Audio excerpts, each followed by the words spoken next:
It's 6:03, so let's get started. Um, Obviously, the big news that's being covered in Israel nonstop for the last hour is what now looks like the death of the president of Iran in a helicopter accident. We assume it's an accident. Um, he was at a visit to Azerbaijan, which is north of Iran. Actually, Azerbaijan is actually a fairly close ally of Israel. Um, and Keep in mind the Iranians are flying very old helicopters from the 60s and 70s, because no one will sell them helicopters since, and they have a hard time getting spare parts even. So there's a really serious chance. I mean, it's most likely a technical issue, but you never know, obviously.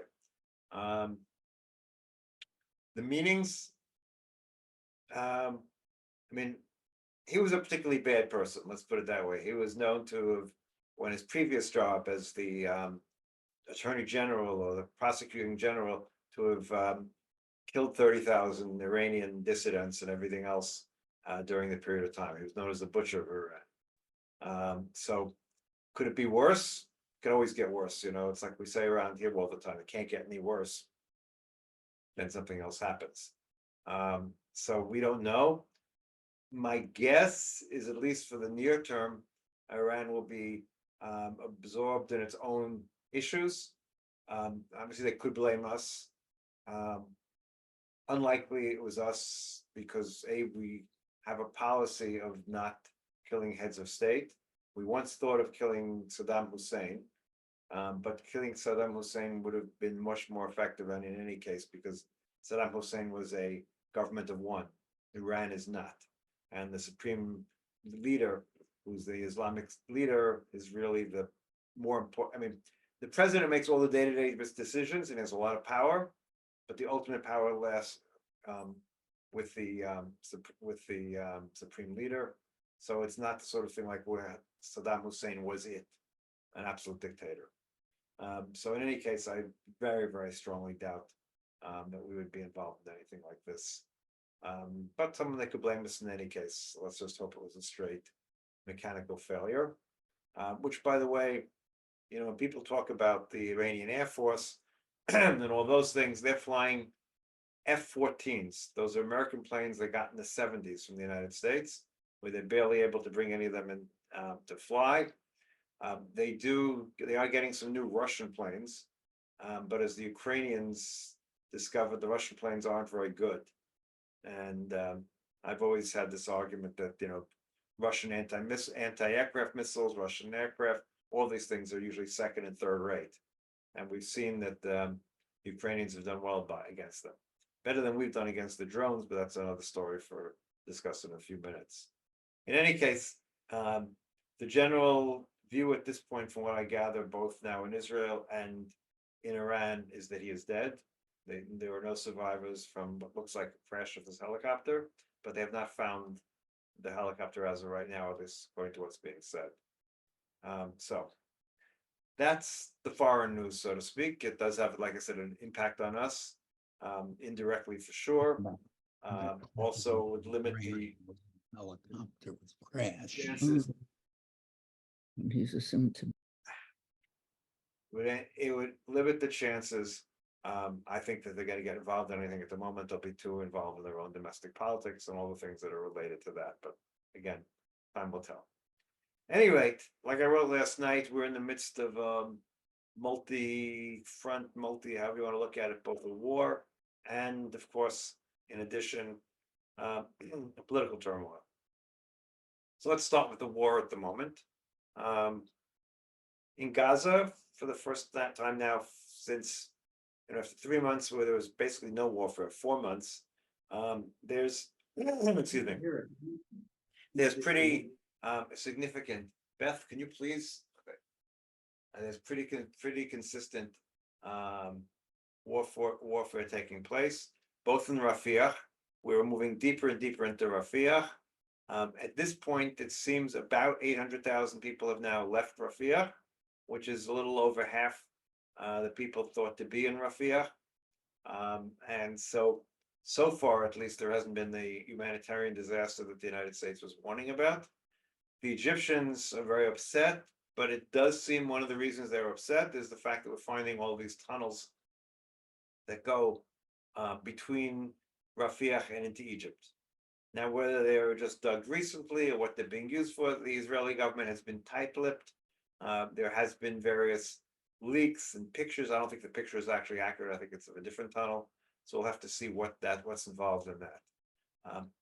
By and large, and this is something to keep in mind, that almost all the weapons Israel's fought against were basically made and built in Gaza, with the exception of some RPGs and others. And so it was not mostly things that were smuggled in, by and large. That doesn't mean none of the stuff was smuggled in, but so obviously cutting the tunnels is an important thing. A great concern that's starting to come up great concern that's starting to come up is whether the hostages were snuck out with the leaders, or some part of the hostages with the leaders of Hamas into Sinai.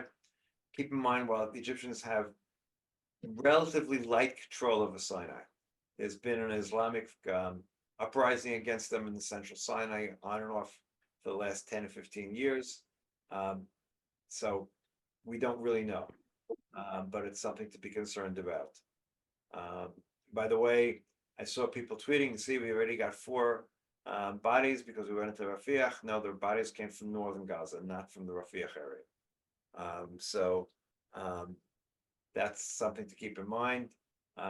We have not found any hostages yet in Rafiah. Hopefully we will. On the other hand, like I've been saying all along, my concern is no one was waiting for us to show up in Rafiah. They're probably back in Khan Yunis or somewhere else at the moment, but we'll have to see. In Jabalia, which is northern Gaza, part of Gaza City, but away from, but a sort of far suburb. There's been really, really heavy fighting in the last 2 days. There's reporting it's almost the heaviest fighting of the whole war. There's an area of the Jabalia camp which we had not previously gone through. Not exactly sure why, but we had not. And we're finding very heavy fighting going on there. Again, whenever we get into fights, then head to head, we obviously end up on the positive side. Our casualties are almost either what's called dusim, which means a friendly fire, the tragedy with the 5 soldiers that were killed a couple of days ago from a tank, or the 2 soldiers that were killed overnight were from a IED, an explosive device, in the entrance to one of the tunnels they were exploring. And so that's almost all the casualties, most of the casualties, not all, there are some casualties from direct fire, but most of the casualties come from either bombs or mistakes that we make. But it's heavy fighting at the moment. Supposedly a 4th division has now entered Gaza, which means we're back pretty heavily in terms of the number of soldiers that are involved in the fighting in Gaza. So we'll have to see where that goes at this point. And I'll get into the politics in a minute, because obviously that's part of the question. We're back to places we were. When we finish Rafiah, then what? But I'll get to that in a minute. Up north, today, so far, has been a quieter day. Only about 10 missiles and rockets towards the Galil, as opposed to 100 yesterday, 100 on Friday, and almost 200 on Thursday. We've increased the number of Hezbollah field commanders that we've been killing from targeted assassinations. Our intelligence on what goes on in Lebanon is much, much better than our intelligence was in Gaza. And that comes from multiple reasons. Number one, that's where we thought the threat was. So if we thought the threat was there, we put most of our efforts at intelligence gathering there. Plus, keep in mind the fact that Lebanon is this multi-ethnic society, and Hezbollah has enemies in Lebanon. So without knowing who we recruit or what, my guess, and this comes from no direct knowledge, is it's a lot easier to get eyes on people in Lebanon than it is in Gaza. So both those reasons, we seem to be able to find the commanders that we want and assassinate them from the air on a pretty regular basis. Hezbollah itself is claiming that 300 of their fighters have been killed so far. We've lost about 20 people in the Galil over this period of time, both soldiers and civilians. The one thing that we have not done a good job on being able to deal with are the drones, and here it's a strange situation on two levels. On one level, we should have known from what's going on in Ukraine. In other words, the Ukrainian war should have told us that drones were going to be a major issue. And number two, we actually produce and export both Rafael and Elbit both have systems that are supposed to work against drones. From what I understand, we didn't buy it ourselves. Maybe we're buying it now, I don't know. So that's kind of a shame. And number two, our Air Force is all high tech. And drones, the Ukrainians down drones by having a line of cell phones along the border. The cell phones pick up the sound of the drone coming, and then they have people with machine guns downing the drones, because drones are really not all that difficult to down once you find them. You can shoot at them. We probably could have World War I fighters taking down drones. Certainly World War II fighters would be a lot better than the F-35s taking down drones, because speed difference is very high on F-35, even at slow speeds compared to what a World War II plane could do. And World War II plane has machine guns, all those sort of things. But anyway, we don't have any World War II planes being stored at this point, anyways in the world. Anyway, so that's what's been going on in the north. The Houthis continue from time to time to fire missiles, mostly at shipping, mostly the American Navy intercepts by and large, although they did score a hit on a ship that was taking Russian oil to China. So they don't seem to be able to discern very well if they're targeting, who they're targeting.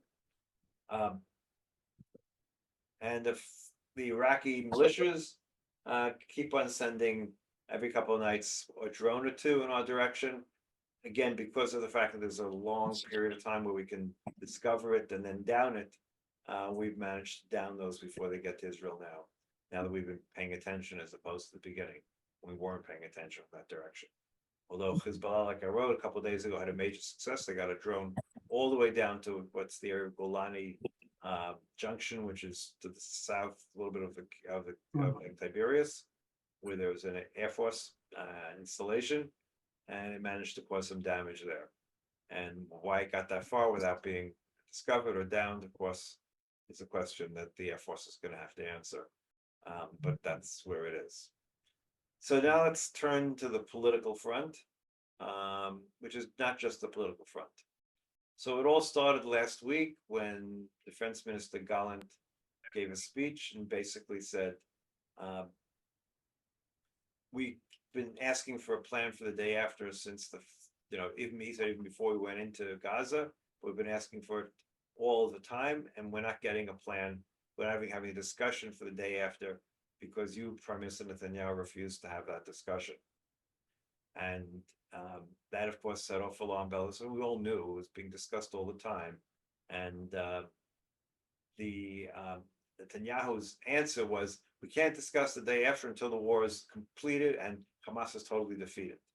Which, of course, is an absurd answer, because you can't totally defeat Hamas unless you have a plan for the day after. But that's his line, and that's been his line.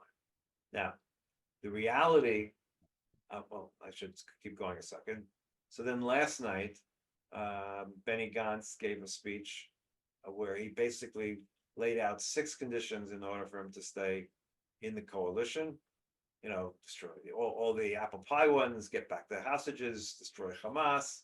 But then he went into creating some sort of international force, including the Palestinians, but not the Palestinian Authority, to rule Gaza, and making the courting agreements in order to join the Saudi deal with the United States and establish diplomatic and other relations with Saudi Arabia. And then, of course, he went into also the issue of the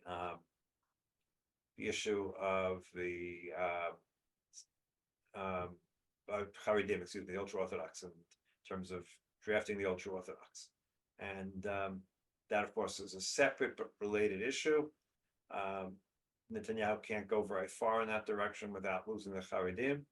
But it's something that even unites many parts of the right wing in saying that the Haredim need to serve because we just don't have enough soldiers.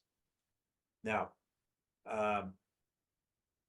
today we heard from two of the right wing side of the coalition. We listened to Ben-Gvir on the radio this morning, and he was asked, what does he want from Gaza? What he wants from Gaza is for Israel to rule Gaza civilly. He wants a civil administration. We need to stay in Gaza, and we need to rule Gaza directly. This afternoon, Smotrich, who's the Minister of Economics, Finance, in name only, because he's doing absolutely nothing in finance, but he's the Minister of Finance, went up north and he spoke and he said, we have to give Hezbollah an ultimatum. And on a certain point, if they don't at that point stop all their fighting, we have to go into Lebanon. We need to occupy and create a safety zone of 15 kilometers, whatever number of kilometers that we occupy in southern Lebanon. Well, it's very nice that Smotrich, who spent 6 months in the army as I think he was a warehouse guy, but I'm not positive. But he spent 6 months in the army, and Ben-Gvir wasn't in the army at all, suggesting we occupy both the Gaza Strip and a security zone in Lebanon. The only problem with that, besides for the fact that it would result in a complete international isolation of Israel on all fronts, is we don't have the soldiers to do that. We simply do not have the soldiers to do that. These two people live in the West Bank in settlements that don't produce anything. Basically, most of the settlements are by and large living off of the government, and most of them work for the government in one form or another. And they are one of the biggest. They have the highest need for manpower. Don't listen to anyone who says we need the settlements because of they're the barrier. They're protecting us. The army has to put thousands of soldiers in the West Bank to protect all the settlements. And I'm not talking about the groups and the settlement blocks like Gush Etzion or even Ariel. I'm talking about these individual settlements that have been set up in all sorts of places throughout the West Bank, originally as illegal, and then eventually got connected and everything else. These cost lots and lots of soldiers in order to protect. And in Gaza, the major reason we pulled out was it was costing too many soldiers' lives. The bottom line. Now, the Philadelphia, it's what's called Sear Philadelphia, the border between Israel and Gaza, it could mean Egypt and Gaza. We were losing soldiers on a regular basis to attacks along there. We were losing people. We had to basically create armed convoys to take the children of the settlements to school. It was the most dangerous place in Israel, and it was incredibly costly. And that's why Sharon said, we need to pull out because it's just too costly. And most of the West Bank settlements are very similar. They're extremely costly in terms of personnel. I just came back, I just was looking back. I'm doing some writing for the book I'm trying to work on. And to Rabin, who was saying a couple of months before he died, how much every settler was costing. And then they were building bypass roads for the settlers so they wouldn't have to go through our villages. And he basically said every settler is costing us $200,000 per settler just to build the roads for them. So they've been a very, very expensive drain on our economy. One of the things that I've never forgiven Yair Lapid for is back when he ran, I think it was 2014, his slogan was Eifo Kesef, where's the money? And then he became finance minister. And as finance minister, he failed at doing what no finance minister can do, is solving the housing crisis, at least not in a short period of time. But housing. One thing the finance minister could do is tell us where's the money. How much money do the settlements in the West Bank cost us? How much money do the Haredim cost us? Because everything is hidden in 6 million different budget lines, and no one knows actually how much. I mean, there may be one or two people who do know, but the public has no idea what those two groups of people cost us. And again, these are two groups of people who produce very little and add very little to the GNP of the country, other than, GNP is made up of both of what we produce and export, and of course, what we consume. So they consume, but they produce very little in terms of exports or anything else. So that's a separate problem, but that's part of the problem just the same. So right now we have this impossible situation. So getting back to what Smotrich and Smotrich and Ben-Gvir said, it's very clear why Netanyahu can't have a serious discussion of Gaza the day after.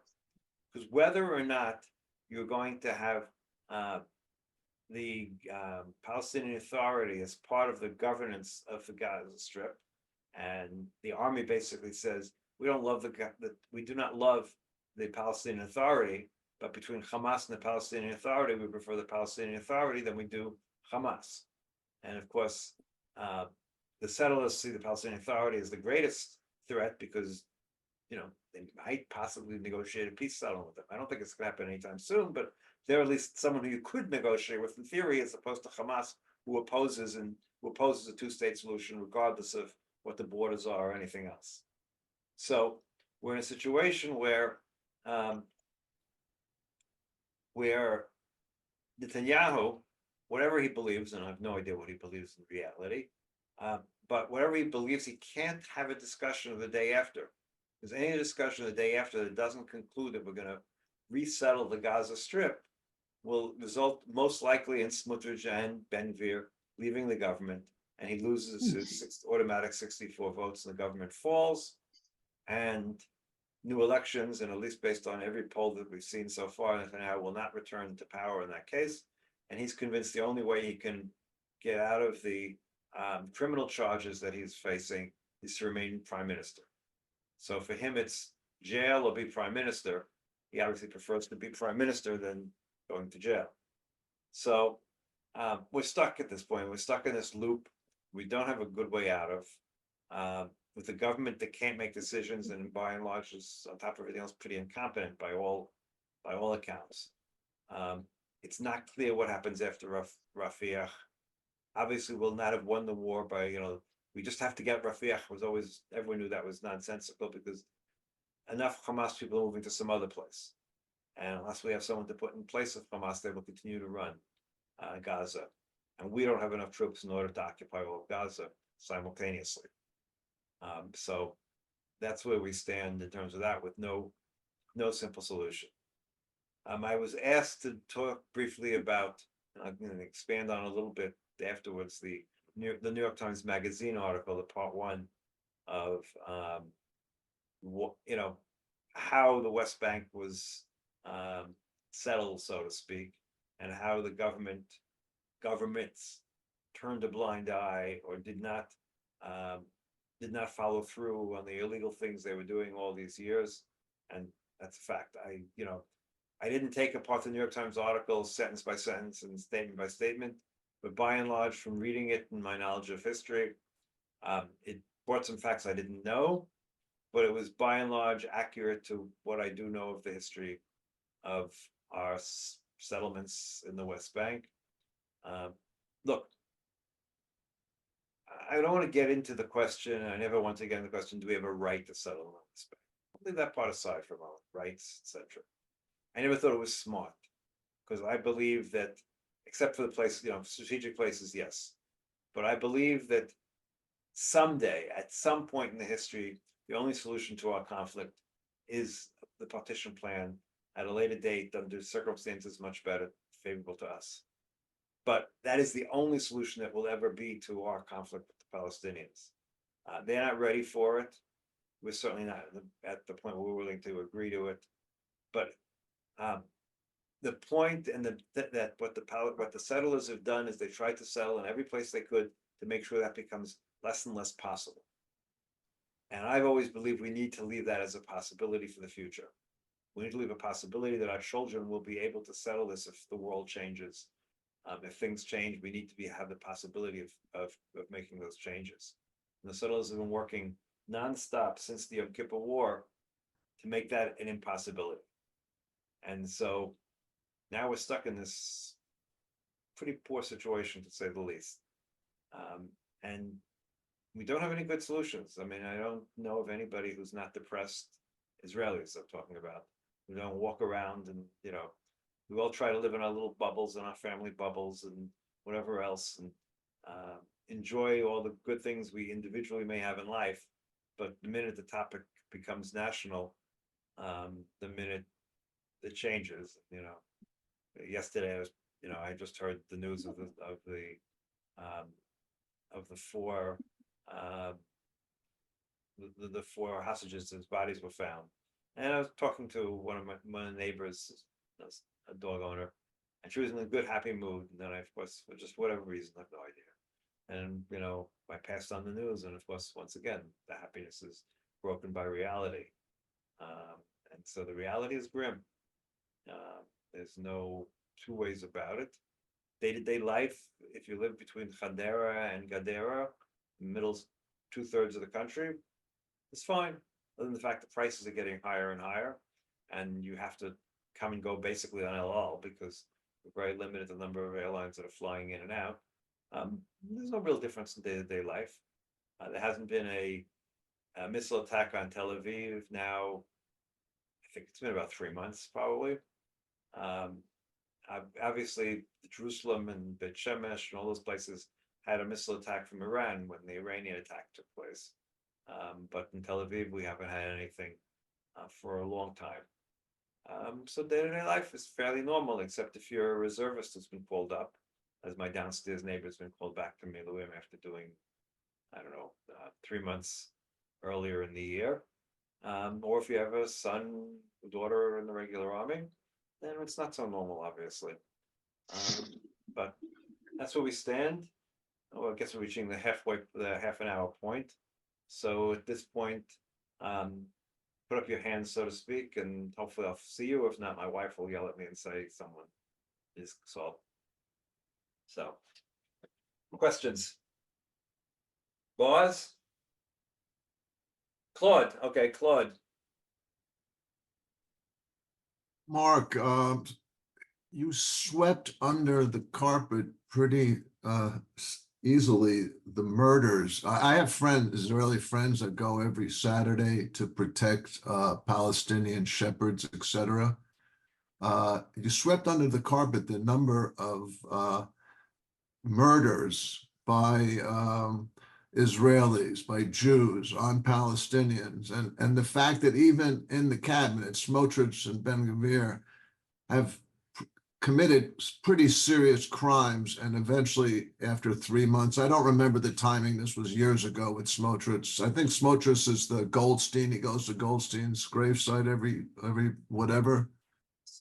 Why did you ignore that? Because you seem to be a little bit more fair-minded about some of the evil that's in the heart of these people. We all saw the trucks that they were taking all the goods off of from Jordan. That unless you're saying that's fake news. And No, it's not fake news. It's very real. It's very absolute, and it's terrible, and it's beyond my understanding. I don't understand how people who claim to be religious can destroy. I can sort of understand why they can block it, okay? And I certainly can understand a hostage family. If you're a hostage family, I can understand why you may want to block it. And it might have been a reasonable policy at the beginning. If we could have gotten away with it, we can't. The world would never allow us to have said from the day one, from the first day of the war, everything is cut off until we get back our hostages. No water, no food, no nothing. Give us back our hostages. All we're asking, give us back our hostages, and we'll be happy to open up all of the passageways, etc. That might have been a way to go. The world would have all claimed we're doing genocide against the poor Gazans, and you can't do it, and they can't do collective punishment, and all those sort of things. But in war, I'm sorry, blockade is a very known part of warfare. If you declared war on me and you have my hostages, I just want them back. I'm not want to kill you. I'll just give me hostages. Okay, we didn't go down that path, and we went down a different path, and I understand why, and I probably would have gone down the same path we did. But I can understand hostage families. Don't forget, they were fooled multiple times. Remember the prescriptions, the medical supplies that we agreed to give to Gaza in return for a guarantee by the Qataris that we'd have proof that the hostages got their medicine? That was what, 4 months ago? Did we get any proof like that? No, and the world just, oh, okay, so you gave the medicine, so you were good people, you gave the medicine, your hostages, we have no proof that your hostages got any of their medicines. So I understand the anger. I understand, like I said, if you're a hostage family, I understand why I might want to block aid going into Gaza. Why should the Gazan people get aid coming in if my son, daughter, husband, whatever, grandfather is being held in a cave somewhere in Gaza? However, between that and celebrating the destruction of food going into Gaza, literally celebrating, to me, it was abhorrent, to say the very least. Not to mention the case where they mistakenly saw a truck that I believe was driven by an Arab Israeli that was carrying nothing related to Gaza, and they put it on fire, attacked the truck, and then when the army came to rescue the truck driver and see what was going on, they attacked the army. So these people are very, very problematic. Now, did I put it under the rug? Maybe. I try to ignore it to some extent. I don't have any choice on a day-to-day basis. A, I don't have any direct knowledge of it in a direct basis. B, I know what's going on. I know these people are terrible people. And listen, Smotrich and Ben Gvir, Netanyahu repeatedly said I would never have him as a member of my cabinet. And it was the same Netanyahu that created a situation where he got elected, past the limitations of how many, Ben Gvir was not getting into the parliament until Netanyahu came and created a group of parties and forced them together so that Ben Gvir would get into the parliament. But you're that's not the point. The point is, I have a friend who's a lieutenant colonel, and he brought his troops in because he was concerned that the settlers would start acting as they have. He did this 7 months ago, and he said that it was even if they arrested settlers, the next day they were freed, and the settlers are running around in IDF uniforms with machine guns and so on and so forth. It's a bigger mess there than I think you want to admit. Oh, it's a very big mess. But again, I'm in favor of not eliminating, but removing these settlers, the settlements altogether. Well, how about putting them in jail? Well, putting in jail would be a good first step. Look, we do very poorly on our own, dealing with our own soldiers, our own people in very ways. In the West Bank, it's particularly problematic because actually the army doesn't have the ability to arrest settlers. Only the police do. Because there's when people talk about apartheid in Israel, there is one area in Israel where there really is apartheid. That's what's called Area C of the West Bank. Absolutely. Why do I say that? In other words, inside Israel itself, there is no apartheid. Period. There is none. There's discrimination from time to time, but there's no. Israeli Arabs make up the majority of students at Haifa University, like 40% of the students in Tel Aviv University. They make up the majority of pharmacists in the country. They make up about 20% of the doctors, which represents their percentage of the population. They're doing well by and large.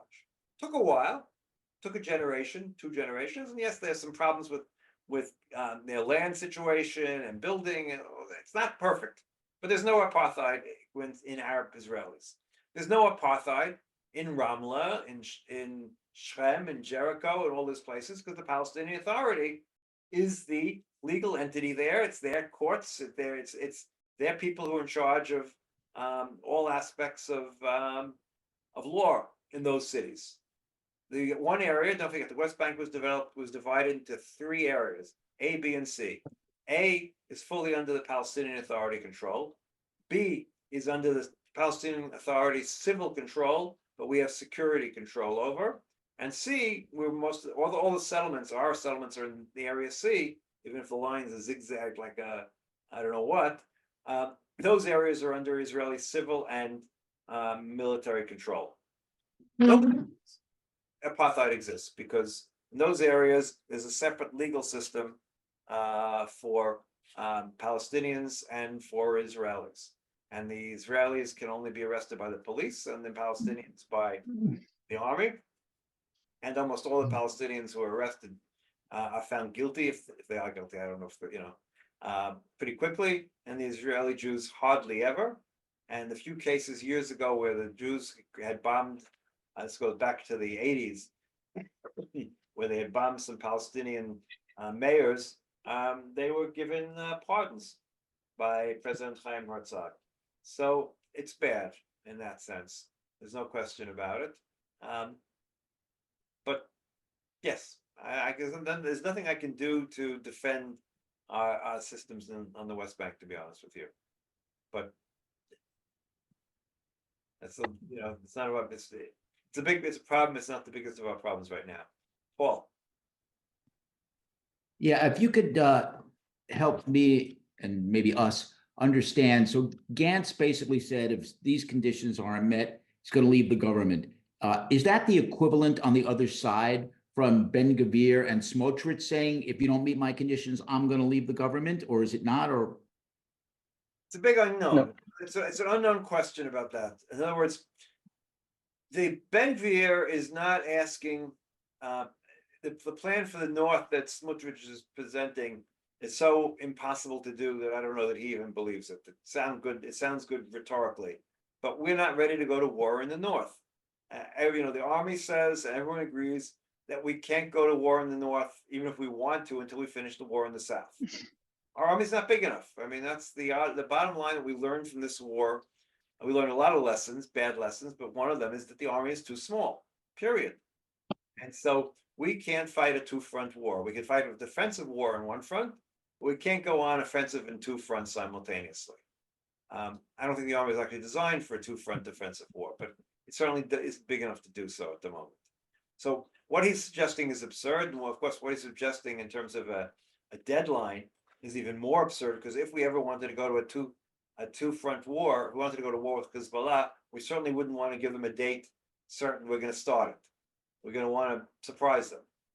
no, that's not what I mean, Mark. What I mean is, if Netanyahu is constantly looking over his right shoulder, afraid that one of them will bring down the government, is he now in the same situation with Gantz? And if he is, why should he bow to one versus the other?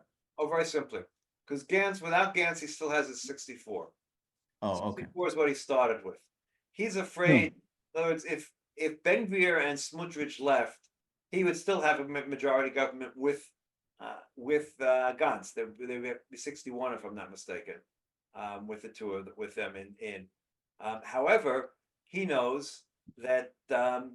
Let's put it this way: Benny Gantz is not one of his greatest fans, and so his government would be limited in terms of how long it would manage to keep on going, and at some point there would be he'd be forced to call new elections.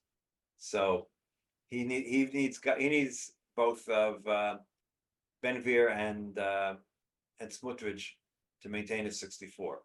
Now, of course, it gets more complicated when we get into the question of the draft of the ultra-Orthodox, because they also are needed for his 64. Anyone else? Well, I have another question. If you're Okay, go ahead. And maybe by then Yeah, someone else so will put the questions. in the Tel Aviv diary last night, one of the things you said, I think quite tongue-in-cheek, was the population of Gaza has been growing, and you said that's obviously we're not doing a very good job of genocide if we're doing that. Okay, so why doesn't the Israeli government just put that out there and just make that, black and white But so clear? look, once again, we get back to the problem: the Israeli government doesn't know how to is not even doing an information campaign. I mean, that's as bad. It's as bad as you can get when the one person, this Elon Levy, who was drafted, he started, like a guy like me. He'd been a spokesman for Herzog or something at the beginning of the war. He basically said, "I'm in a studio. My DMs are open, and I'm happy to be interviewed." And he was picked up because people knew him because he'd been the spokesman for the president at some point. And then the government hired him to be the spokesman for the government during the war, and he did an excellent job. However, Sarah Netanyahu, by all accounts, was upset that he was the spokesman because he had been against the judicial reform. So he was fired. He's excellent. He remains excellent. He's a good British English, British English. His Hebrew is excellent. He spoke last night. He was the MC at the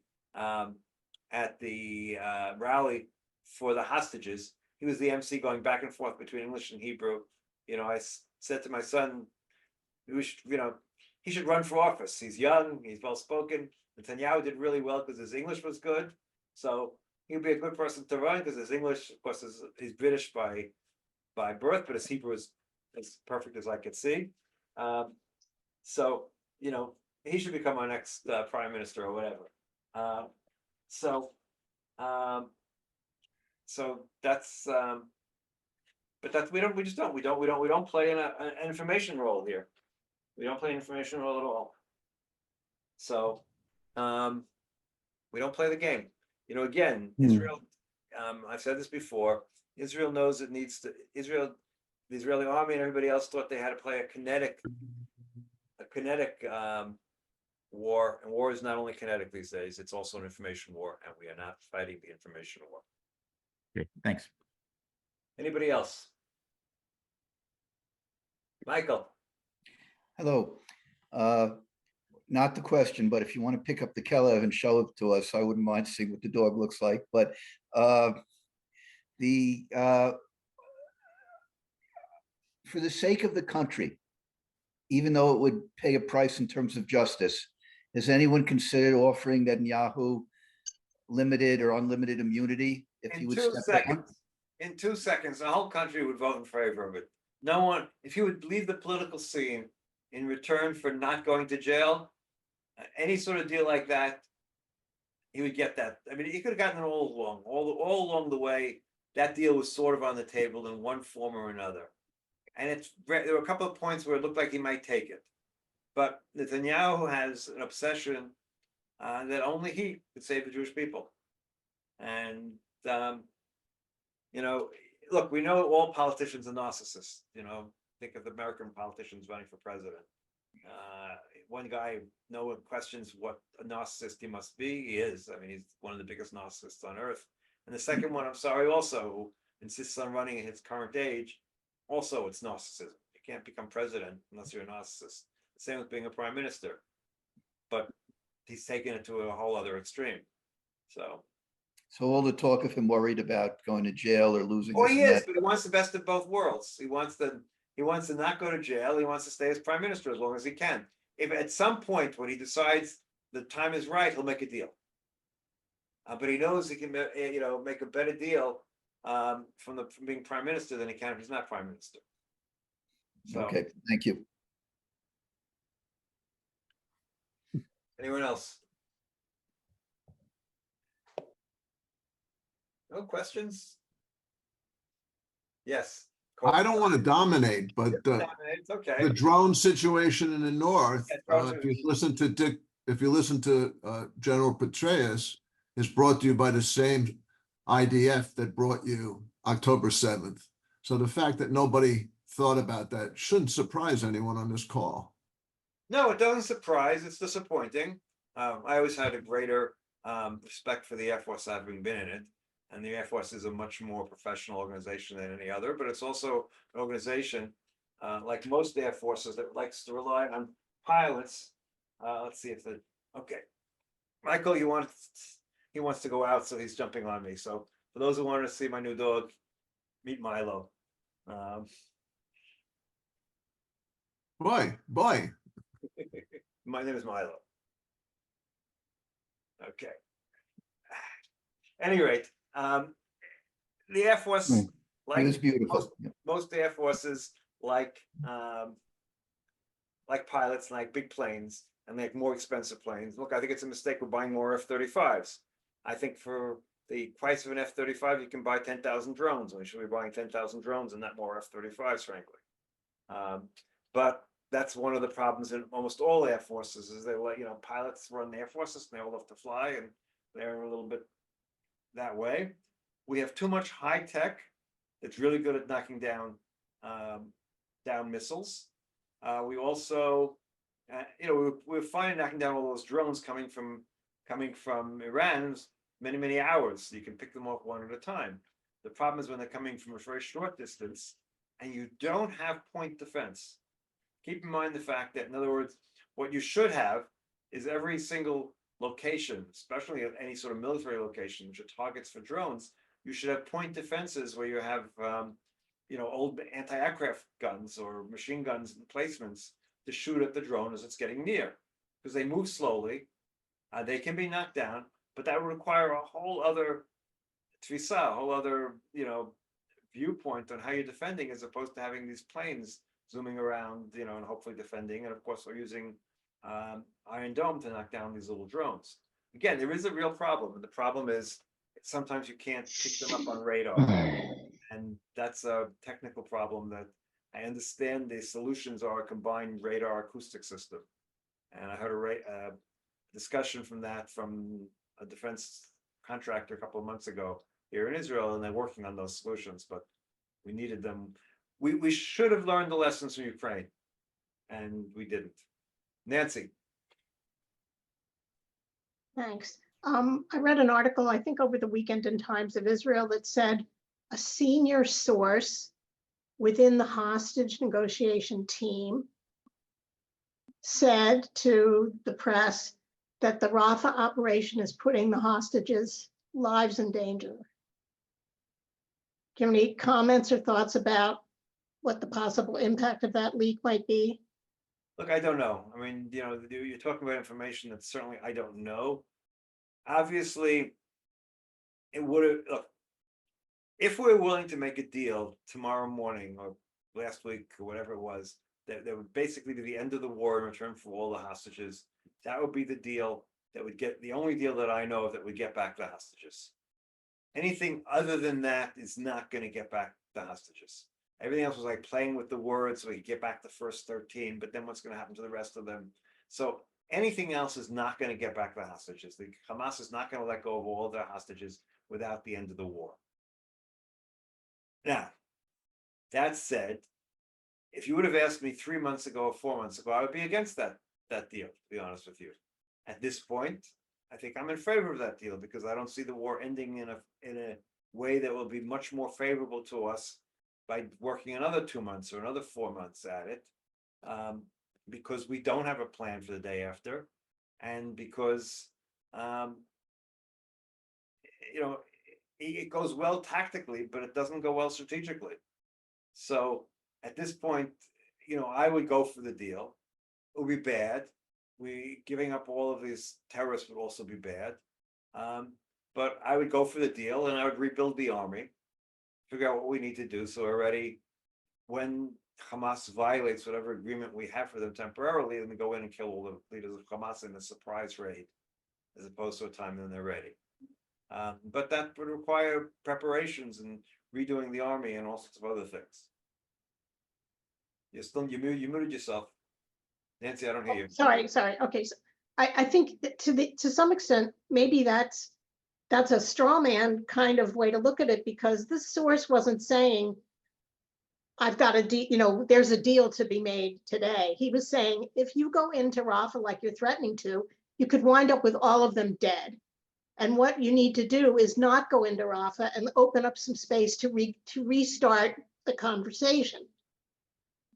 But again, the answer is the only conversation that's going to work is going to be the deal is some version of what I just said. Hamas is not going to give up the hostages without us ending the war. That's a reality.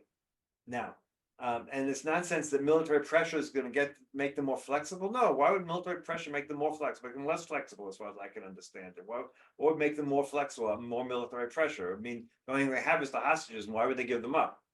So I don't accept that.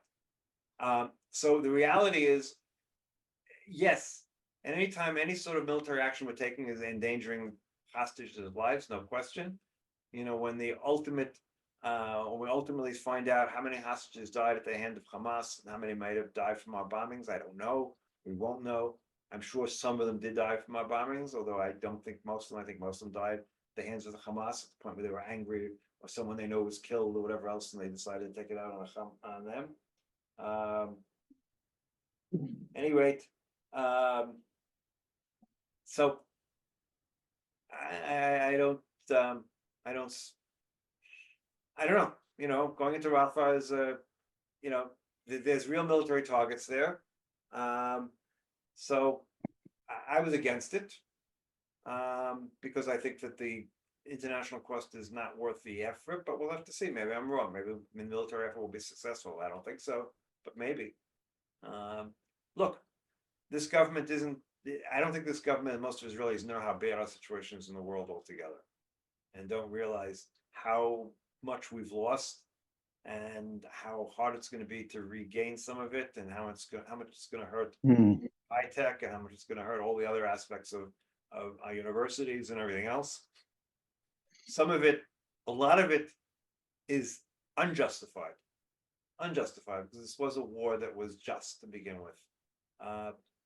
I don't think we fought it with the idea of public relations in mind, which is a mistake, because like I said, was not fought only on the battlefield, the fought on the information field as well. Paul, you've asked again, and then I would answer a question that Deborah asked in the chat. So go ahead, Paul. Yeah. Can Netanyahu go on literally indefinitely, months, with no plan? If we're 6 months from now, do you expect he still would not have put out a plan? I don't know. Look, I can remember being on TV in January and being asked, what impact will this have on the November elections in the United States? And I said, what? No, what do you think? It's by the time November comes around, this war will be long over, and everyone will have forgotten about the war. Well, I mean, we're now in May. November is not that far away.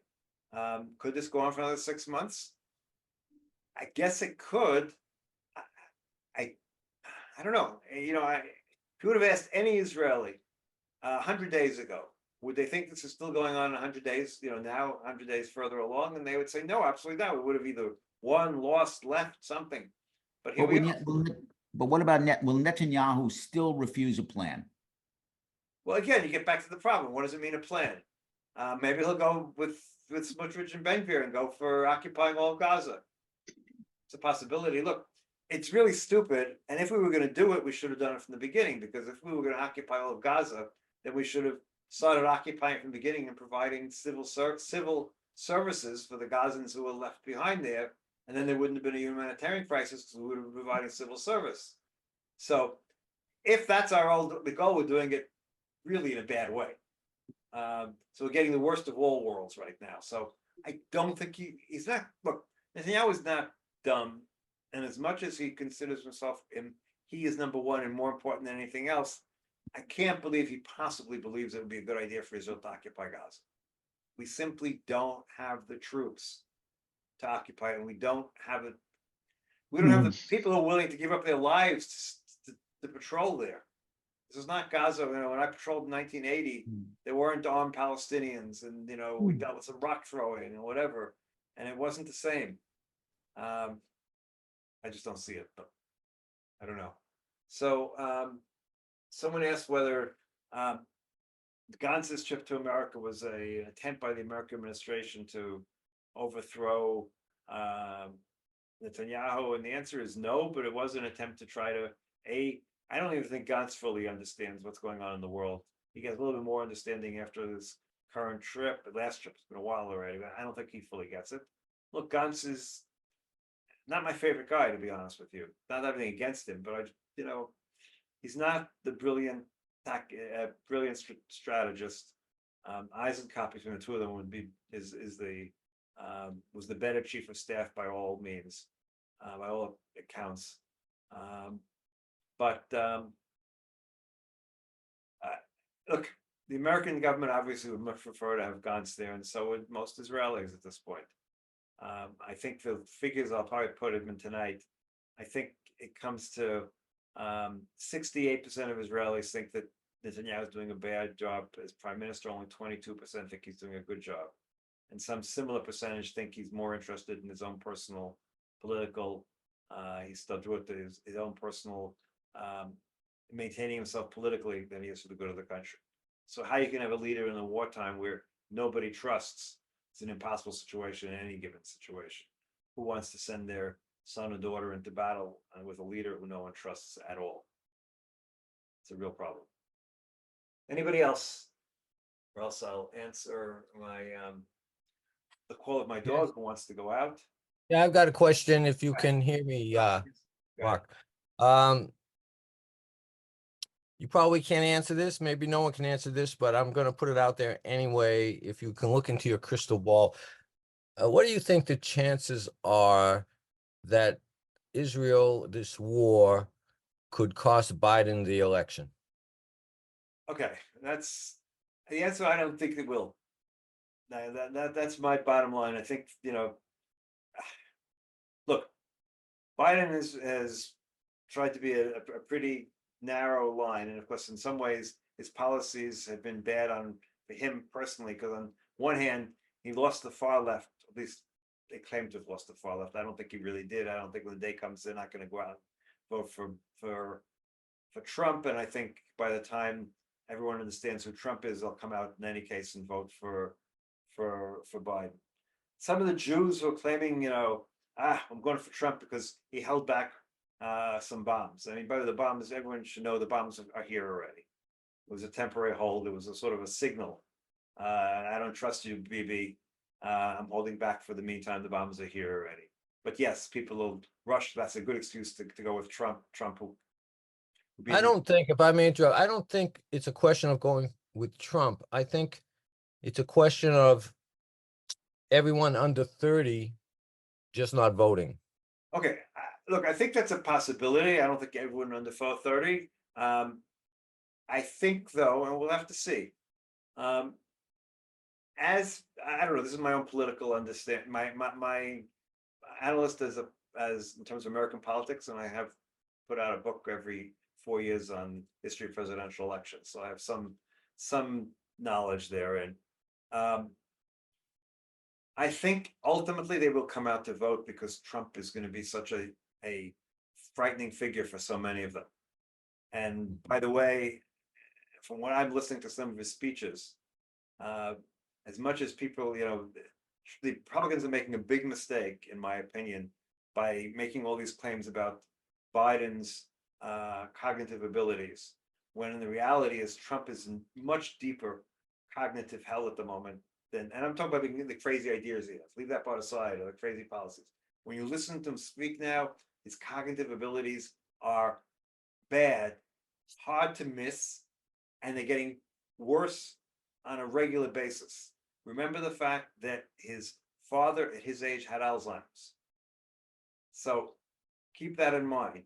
And I think they'll become more and more apparent. And as much as, most Republicans are looking the other way, I do think it's going to have an impact when push comes to shove a little further along. People are going to start realizing that the fact, and, again, we'll see what happens with this debate, but, everyone's, the Republicans have been pushing the fact that that Biden is cognitively impaired, which I think he's a little bit physically, he's not as strong as he once was. And, on the other hand, I would be happy to be in his shape at his age on some levels.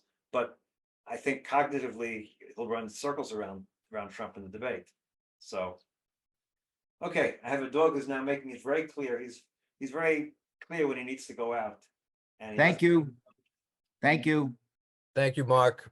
Okay, my pleasure. 2 weeks again. Unfortunately, we'll still be here, and I don't know what's going to change, but unfortunately, probably not enough. Okay, take care. Hopefully still be there. Yeah.